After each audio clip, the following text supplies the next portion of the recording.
नमस्कार दोस्तों, आप सभी लोगों का स्वागत है बीपीएससी उत्कर्ष चैनल पर। तो सारे के सारे लोग फटाफट जुड़ जाइए और आज के सेशन में हम लोग कवर अप करने वाले हैं बिहार में कृषिगत आंकड़े 2024।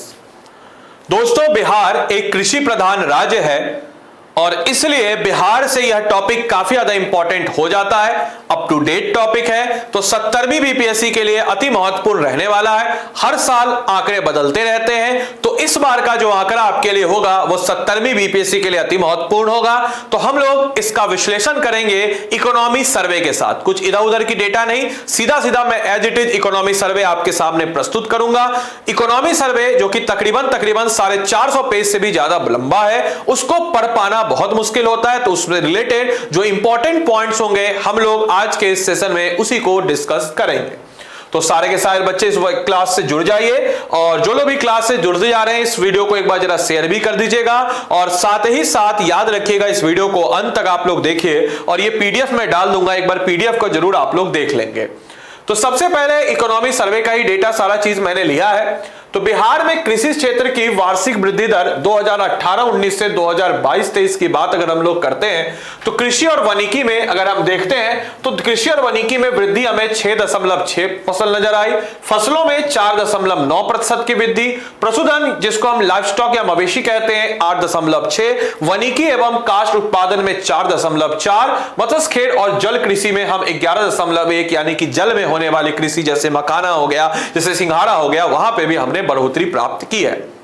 इसके साथ ही साथ आपको बताते चले बिहार में सकल राज्यगत मूलभूत में कृषि क्षेत्र की संरचना अगर हम देखें 2022-23 का क्वार्टरली अगर हम देखें तो यहां पे भी हमें वृद्धि नजर आ जाती है। और अनुपात अगर हम देखते हैं तो फसल का अनुपात 9.9, 6.6 पशुधन और 1.6 वानिकी एवं काष्ठ निर्माण और मत्स्य खेत और जल कृषि का 1.8% हमें देखने को नजर आ जाता है। इसके अलावा बिहार में शुद्ध बुआई क्षेत्र की बात अगर हम करते हैं तो 54.2%, अकृष्ट भूमि को छोड़कर 2.9, वन 6.6, कृषि अकृत क्षेत्र 0.5 और कृषि हेतु अनुपलब्ध भूमि 23.3 आप सबके समक्ष नजर आ जाती है।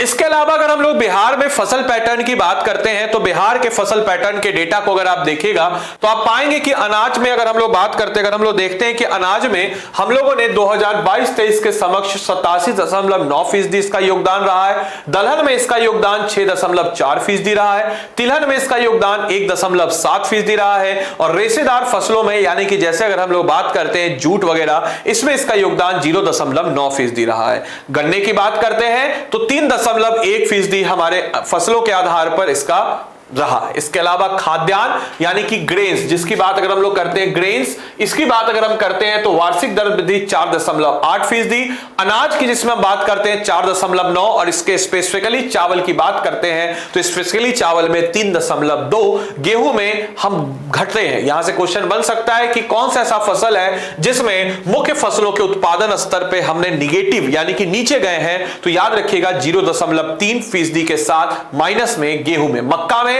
जबरदस्त बढ़ोतरी 17.1 के साथ। इसके अलावा यहां पे मोटे अनाज में भी हम देखते हैं तो 16.9% की हमें यहां पर वृद्धि जो है नजर आती है। इस बात को सारे बच्चों को ध्यानपूर्वक रखना है। साथ ही साथ अगर हम लोग बात करते हैं दलहन में अगर हम देखते हैं तो 4.6 वृद्धि। इसके अलावा अगर हम लोग आगे बढ़ते हैं तो हम देखते हैं कि यहां पे कुल तिलहन यानी कि आपको स्पेसिफिक मोटा मोटी डेटा को रखना है कि 6% और यहां पे आप सबके समक्ष जो डेटा है इनको थोड़ा देखिएगा, इंपॉर्टेंट है। ये स्पेसिफिकली सबका है, सबको नहीं, एटलीस्ट आप जो मेजर है दलहन तिलहन इस सबके स्पेसिफिक को आप लोग देख सकते हैं।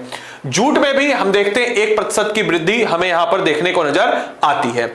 चावल की बात अगर हम लोग करते हैं तो चावल जो है एक महत्वपूर्ण खरीफ क्रॉप है और बिहार में उगाए जाने वाला सबसे ज्यादा फसल चावल है। अगर हम लोग चावल की बात करते हैं तो कुल चावल उत्पादन में रोहतास जो है औरंगाबाद और कैमूर का संयुक्त रूप से टोटल बिहार का 25.2% चावल उत्पादन यही होता है। साथ ही साथ चावल की सर्वोच्चम यानी कि 4,717 किलोग्राम प्रति हेक्टेयर जो प्रोडक्टिविटी है रोहतास जिले में है, जबकि 2 लाख हेक्टेयर जमीन पर खेती होती है। वहीं इसकी सबसे कम जो है 16 1.1 किलोग्राम प्रति हेक्टेयर उत्पादन जो है मधुबनी जिले में दर्ज की गई है, जो कि सबसे कम है। इस चीज को ध्यान रखना है।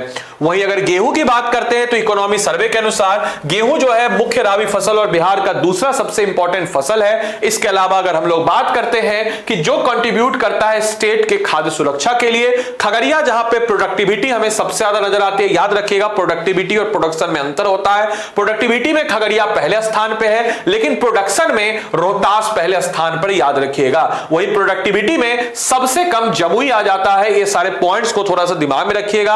अमूमन जो है पूरे बजट को पढ़ पाना मुश्किल होता है, तो इंपॉर्टेंट पॉइंट्स मैंने आप सबके सामने हाईलाइट्स कर दिए हैं। मेज की बात करते हैं, मक्का की बात करते हैं, तो मक्का में जबरदस्त वृद्धि हमें नजर में आई है। जो अमूमन कटिहार पहले स्थान पे रहता था, इस बार जो है मक्का की बात अगर हम करते हैं तो मक्का के प्रोडक्टिविटी में अररिया डिस्ट्रिक्ट जो है ये पहले स्थान पे रहा है 9,872 किलोग्राम पर हेक्टेयर के हिसाब से। साथ ही साथ दूसरे स्थान पे कटिहार, पूर्णिया और खगड़िया।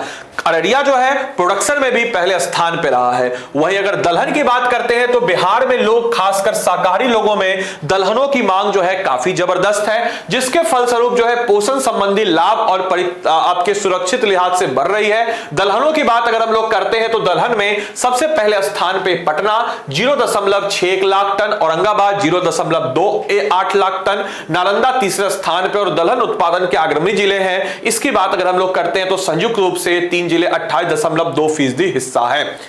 इसके अलावा इंग्लिश में भी चीजें यहां पे लिखी गई, इस चीज को ध्यान रखना है। और वहीं अगर प्रोडक्टिविटी की बात करते हैं तो बेगूसराय जो है दलहन की प्रोडक्टिविटी में पहले स्थान पर नजर आ जाता है, नालंदा दूसरे स्थान पर, सिवान जो है तीसरे स्थान पर नजर आ जाता है।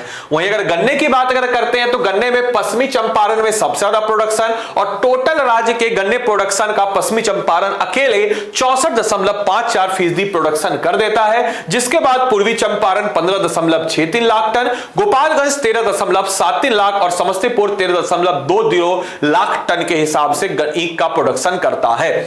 फलों की बात अगर हम लोग करते हैं तो बिहार में 2022-23 में उत्पादित मुख्य फल केला में अभी हाल ही में अमून वैशाली जिला पहला स्थान पे रहता था, बट अभी हाल ही में मधुबनी ने केला के प्रोडक्शन में आगे किया। और केला के प्रोडक्शन अगर हम लोग बात करते हैं तो 20.4 लाख टन, आम 17.5 लाख टन, अमरूद 4.36 लाख टन, लीची 3.9 लाख टन। और क्षेत्रफल के लिहाज से देखा जाए तो सबसे ज्यादा आम के एरिया में हमारा फसल हुआ है, उसके बाद केला आता है, लेकिन प्रोडक्शन में केला जो है पहले स्थान पर हमें नजर आ जाता है। इस चीज को ध्यान रखना है। इसके अलावा फलों के उत्पादनों की बात अगर हम करते हैं तो केले के उत्पादन में पहले स्थान पर मधुबनी है, उसके बाद वैशाली और फिर मुजफ्फरपुर है, जिसके राज्य के कुल केला उत्पादन में संयुक्त रूप से लगभग 56% के आसपास प्रोडक्शन कर देता है। वहीं अगर हम लोग बात करते हैं तो अमरूद के मामले में नालंदा पहले स्थान पर है, याद रखिएगा, मुजफ्फरपुर दूसरे स्थान पर, रोहतास तीसरे स्थान पर है, जिनमें अमरूद के उत्पादन से संयुक्त रूप से 58.3%। मुजफ्फरपुर लीची के नाम पे, लीची के